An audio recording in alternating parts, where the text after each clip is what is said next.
I beat the entire Monster Hunter World Iceborne without weapons. This is how I did it. First, here are the rules. No hitting the monster with your weapons. The only mantle that is allowed is the Ghillie Mantle, and no Defender or Guardian gears. Oh, also, we cannot use the barrel bombs at least until Master rank, because that would just be too easy in my opinion. With that out of the way, let's start off with hunting 7 Jagras. But Koji, how can you even deal damage to the monster? You don't even have any weapons. Even without weapons, there are 3 ways to consistently deal damage to the monster. One is using environmental hazards such as poison cups or boulder traps. 2 is by bringing your Palico and make them deal the damage for you. And 3 is by doing this.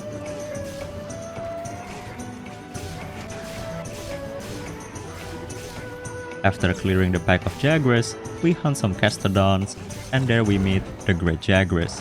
I went back to Westera to check out if I can make my Palico deal more damage by upgrading their equipment, which I found out I can't.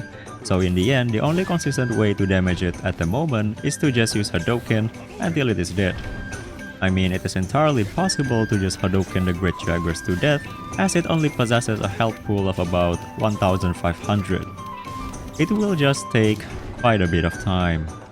Before hunting the Kuluyaku, I gathered some toadstools and smoke nuts to make poison smoke bombs, which will be important for later hunts. I successfully hunted the Kuluyaku with the help of the Anjanet, the boulder trap, and the Hadouken.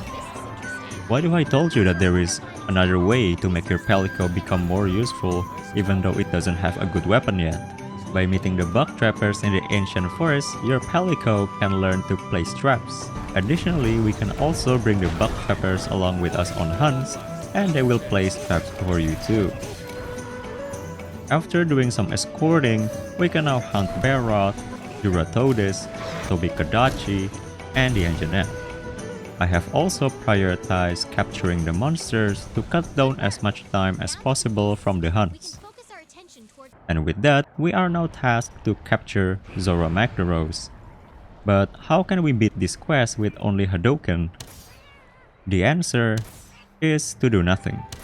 The quest literally finishes by itself with you just standing there doing nothing. I mine some ores to pass the time and then Nergigante comes flying in. Now how do we repel Nergigante here? Literally just do nothing and Nergigante will just get repelled by itself. We can now access the Coral Highlands, and with new area comes new friends, the troopers.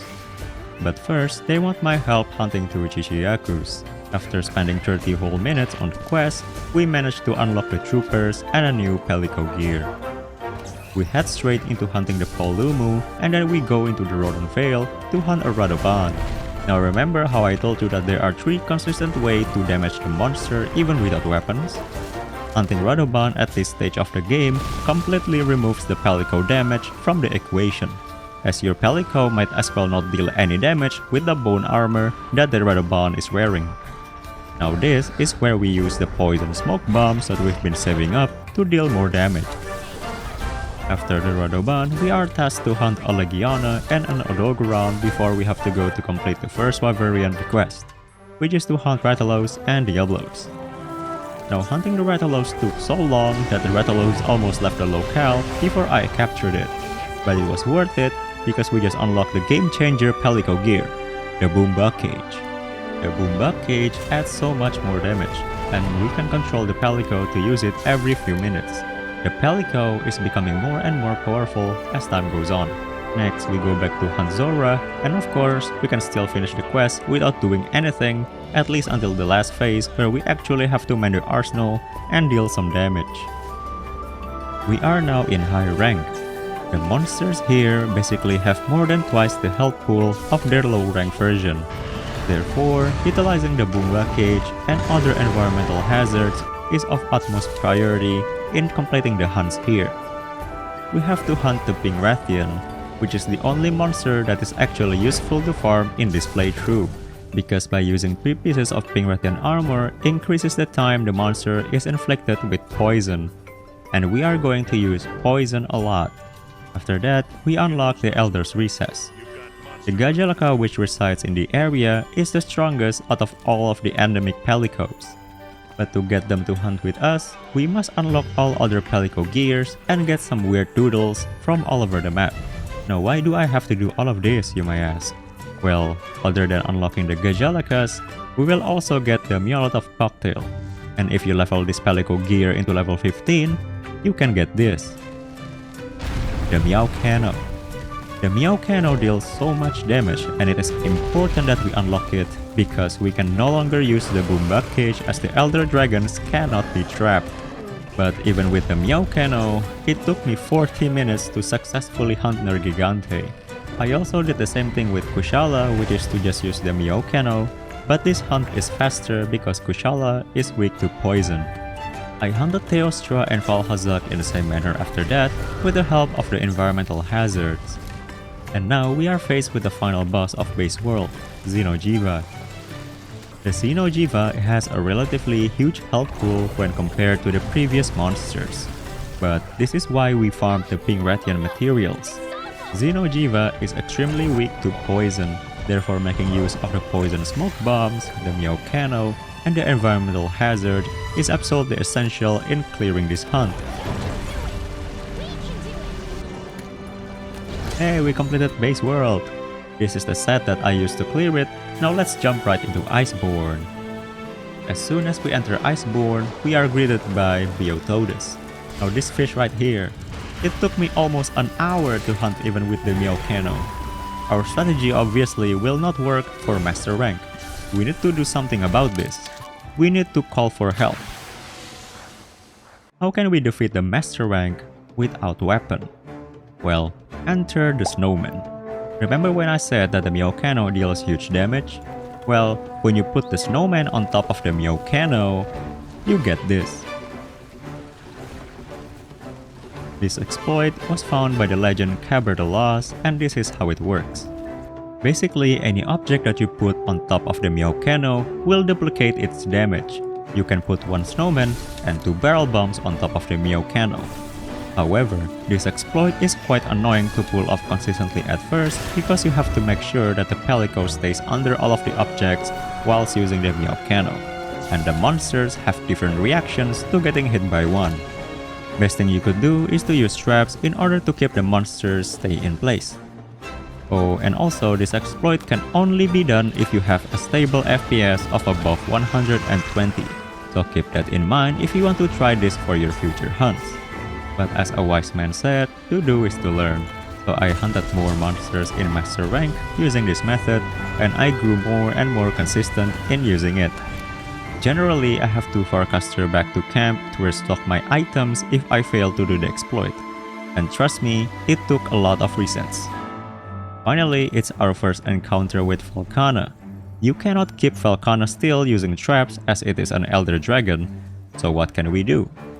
We set up the Meow Cano, walk so that Falcana is between you and the Meow Cano, then use the poison smoke bombs to trigger a backdash from Falcana straight into the Meow Cano. After dropping a falling boulder on its head, we are done with this encounter with Falcana. We continue our journey while hunting a Shrieking Legiana, a Fulgur Anjanath, an Acidic Glavinus, and an Ebony Odogoron before we once again meet up with Falcana in order to defend Celiana. This mission is simple. There is no need for you to use the Meow Cano exploit. Just use the cannons, then the roaming ballista, and you are done.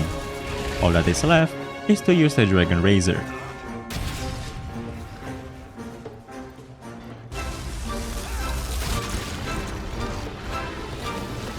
We then slay Falcana for real this time using the Meow Cano, and then we have to hunt the Black Fel Falhazak, Namiel, and lastly, Ruiner Nergigante before we can do the final assigned quest of Monster Hunter World Iceborne, hunting Sharaish Falda.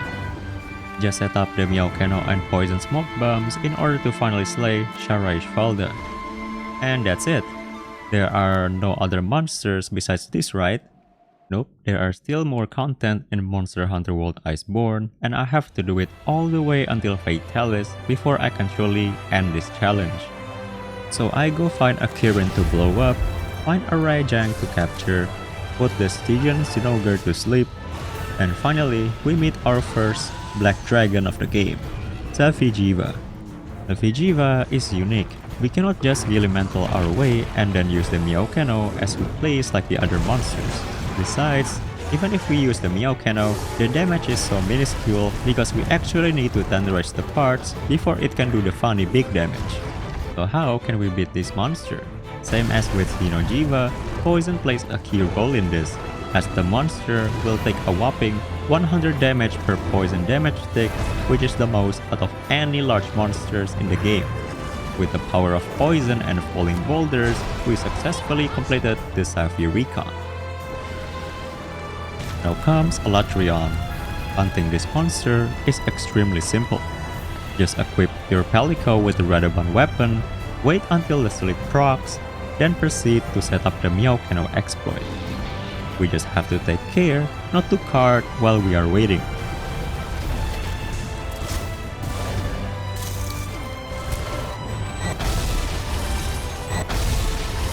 After the countless resets, finally this happened.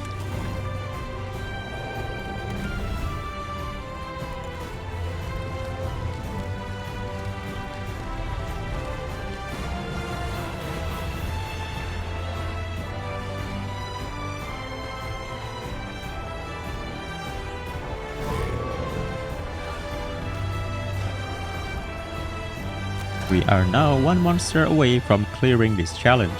The monster left standing between us and glory is the mighty black dragon, Fatalis. We are accompanied by the A-lister for our very first phase with Fatalis. We don't want him around as it will disrupt the Meowcano setups. So we clear the first phase by making Fatalis moonwalk to the Meowcano using our poison smoke bombs. And we return from the quest to reset. Now hunting Fatalis can be done with only one Meowcano setup. However, you must tenderize the chest in order to do that. We can't do that. So what we do is we do the setup, Farcaster back to restock, wait until our Gillimantle to recharge, and then do it again 4 more times. I actually failed multiple hunts because of timeouts like this. I reckon it's because I failed one too many setups. But at the end of the day, all that hunting with the Meowcano paid off, and I successfully did 5 Meowcano setups in a row to achieve my first Fatalis hunt without any weapons. This challenge took me 50 hours of playtime and maybe even more time planning behind the scene. All I ask of you is that I hope you enjoyed the video just as I did when making it. I would also appreciate it if you can share this to your fellow hunter friends too, so that they can maybe play more Monster Hunter. That's all. Thanks for watching.